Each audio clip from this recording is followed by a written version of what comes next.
All right, what's going on? Nick Kirby, Austin Layton. Welcome to Chatterbox Reds, day one of the winter meetings. We're going to be live here just during halftime of the Bengals Monday Night Football game. If you were watching Chatterbox Bengals, they'd taken a break during halftime, and this stream will actually be redirected right back to Chatterbox Bengals. So you don't even have to click anywhere after this is over. But Austin, how we feeling, my friend? How's your Monday going?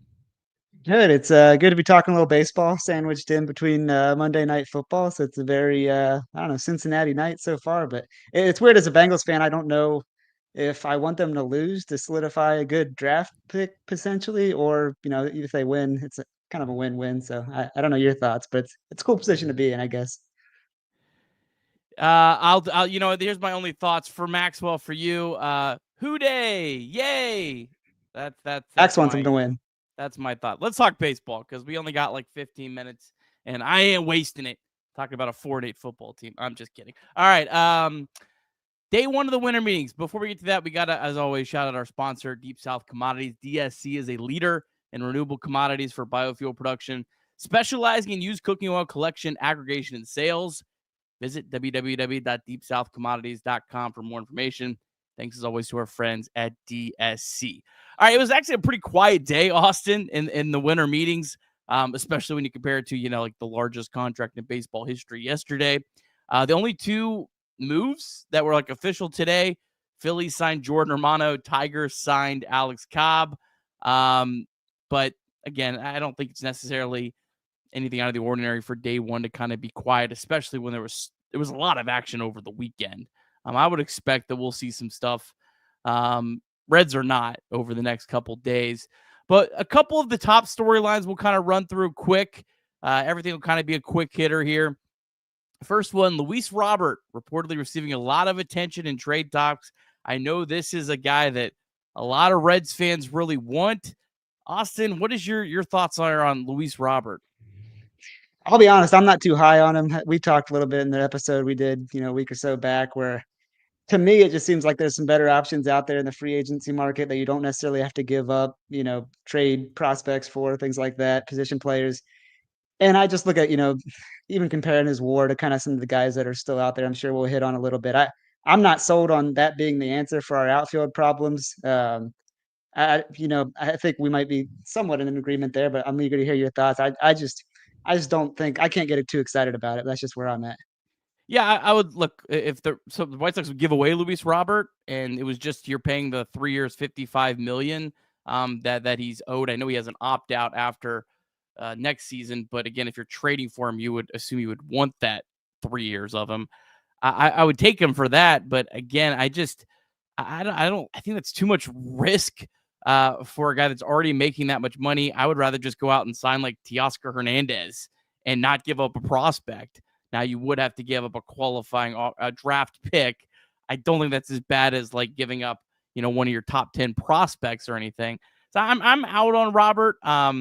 Tomorrow I'm excited. We're going to do a live show during the draft lottery. Clay Stoden's coming on. He is the exact opposite. So if you are a Luis Robert stan and you're sick of these guys saying we don't really think Luis Robert's a good deal, you'll get to hear the other side tomorrow.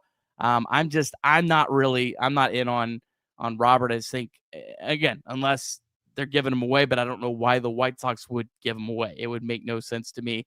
Ultimately, I would be surprised if Robert actually gets moved this offseason. As I said before, it would be, I think, ridiculous for the White Sox not to hold on to him until the trade deadline, unless they're completely out on him, unless they think he's cooked.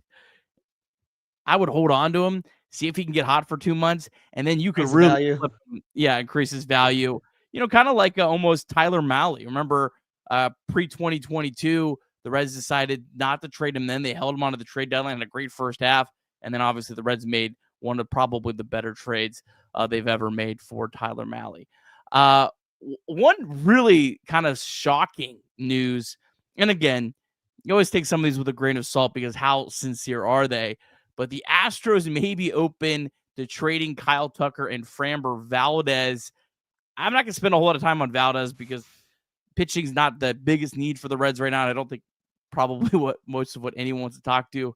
Kyle Tucker, though, I tell you what, if there was ever a player that Nick Kirby would be willing to blow the farm up for, Kyle Tucker is at the top of the list.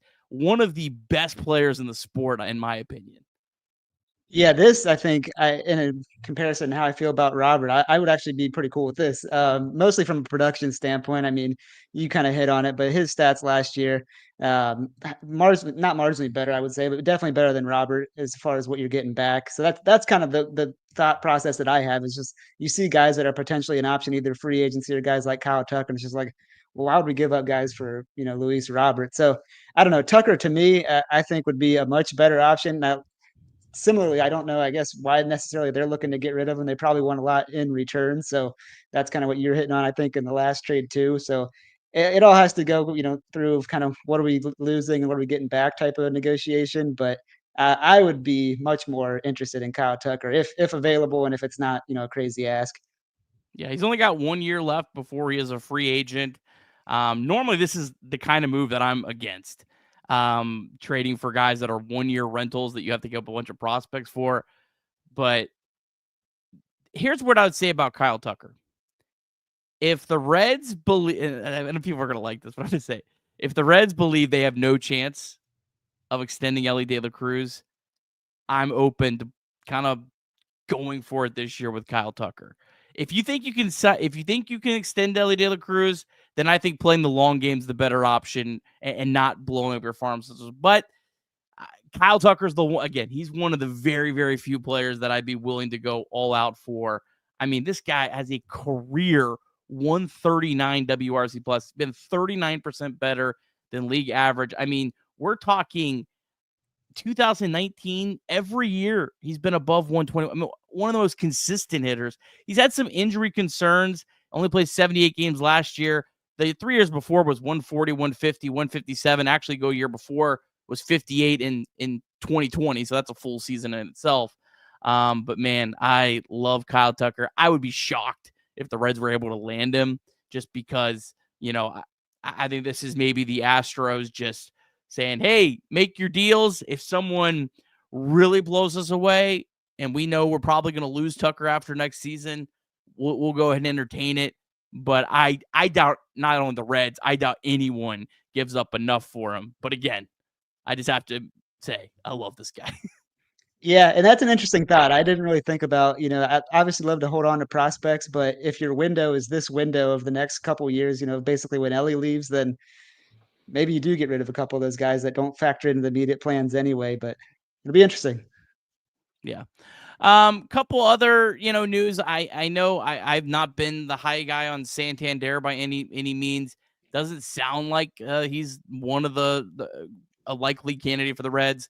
Reported today that Santander's top 3 appear to be the Blue Jays, Red Sox, and Yankees. I don't think this is much of a surprise. I always kind of thought Santander was a long shot. This doesn't necessarily mean the Reds are out, but again, especially when you see a team like the Yankees not get Juan Soto, it's going to be really hard to compete with them on a player that they want. And I think Santander is probably the easiest pivot for them. Yeah, especially if you look at the Yankees, and I mean, they just were in the running to spend about $700 million on a player, and that kind of just got freed up in their bank account, so to speak. But yeah, I think we're on the same page with that. I just don't see the Reds outbidding any of those kind of teams. And honestly, I don't know if I'd even want them to, just with what it would mean kind of for their payroll down the line. And that's a whole discussion we can get into of kind of how I think the baseball system is kind of getting broken in that regard. But I don't know. I just don't see that in the cards. So I don't think it's worth entertaining too much, unfortunately. Yeah, I'm with you on that. The Blue Jays have a lot of money too. I don't think a lot of people realize how much money the Blue Jays have. They've been one of the higher spenders across baseball. Now they haven't always spent the wisest, but they do have a lot of money and a lot of resources. Charlie Goldsmith, it's so great to see that. I know he's no longer with the Cincinnati Enquirer, but still reporting, still putting out great articles. Put out an article today talking about some comments from Reds manager Terry Francona at the winter meetings. Music to my ears. Would like to make our defense better. Talked about the importance of the defense improving with the pitching. So that was cool to see. Terry Francona making the rounds at the winter meetings. It's just Every video I see posted online of Terry Francona doing an interview, even though half of them are the exact same story that I've heard 20 times, I stop and watch every single one of them. No, I saw one with him and Red's favorite Sean Casey today at the winter meetings, and yeah, it's just I had the same thought. It's like every time you see this guy speak, one, it's night and day from David Bell. No knock on the guy, but he's just not Terry Francona, obviously. And I think just from a baseball understanding aspect, you gotta love Francona, but then just stuff that he's talking about with kinda getting the pitchers ready, improving the defense, it's all stuff that you wanna hear as a fan, so they gotta produce, but I think, if you're a Reds fan, you couldn't be more happy with the guy that we got, at the helm now. All right, I got 2 minutes and 30 seconds on the countdown clock. Shout out to ESPN for putting a clock on here to start the second half. That makes it a lot easier for me. So last kind of topic, and we'll wrap this up. This will be short and sweet. We're just going on live during halftime. There was 2 brand new episodes of Chatterbox Reds on YouTube. So if you're looking for something else to watch, there's 2 brand new ones that were posted today. And again, we'll be back at 5:30 tomorrow for the draft lottery. Michael Conforto, Tyler O'Neill, they're officially off the board as of this weekend. Who's left? Santander, Teoscar Hernandez, Profar, Kepler, Bader, Verdugo, Winker, Kahana, Margot, Austin Hayes, plenty more. Austin, your top target left if the Reds went the free agent route would be? It's a good question. I really see them going with kind of a middle tier guy of almost even someone like an Alex Verdugo that's gonna have to kinda prove themselves and get themselves kinda, had a rough year last year, come back. I don't know if he's my top pick. I could really I would like to see Austin Hayes or somebody like that too. So I don't have one answer, but I'll give you guys both those, Verdugo and Hayes as guys that I could realistically see and guys that I'd be pretty happy with they brought in too. Yeah, I would say Kepler and Hayes, I think would be mine. Kepler, I think has some upside, and his floor is a really, really good defensive player, which I would love to see that. So if the Reds go the free agent route, I think that would make sense. I'm starting to think that it's probably more likely the Reds go the trade route, but we'll see. Again, plenty of off season left, so we'll kind of see where things go. I'm not against Teoscar Hernandez. I think his price is going to end up being too much for the Reds. But with the Dodgers signing Conforto, that's the first time I felt a little bit more optimistic about Hernandez, because if the Dodgers are not part of it, which I still shouldn't rule them out on anything ever, because they could still add another one. We thought that was the favorite, right, for him? Yeah, that makes me think it maybe would be a little bit more possible, but we'll see. All right, well, that's it, Austin. That was fast and furious. Bengals second half's about to start. If you are on this stream, you're going to be redirected to Chatterbox Bengals as soon as I hit end on this stream. Jacob Tissett does a great job watching and follow along the Bengals game.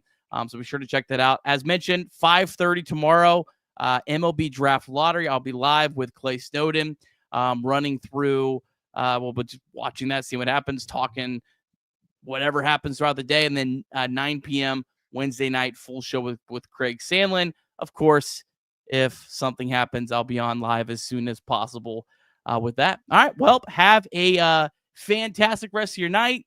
Please support Chatterbox Bengals. Go Reds. And you know what? Even for you Bengals fans, hoo day.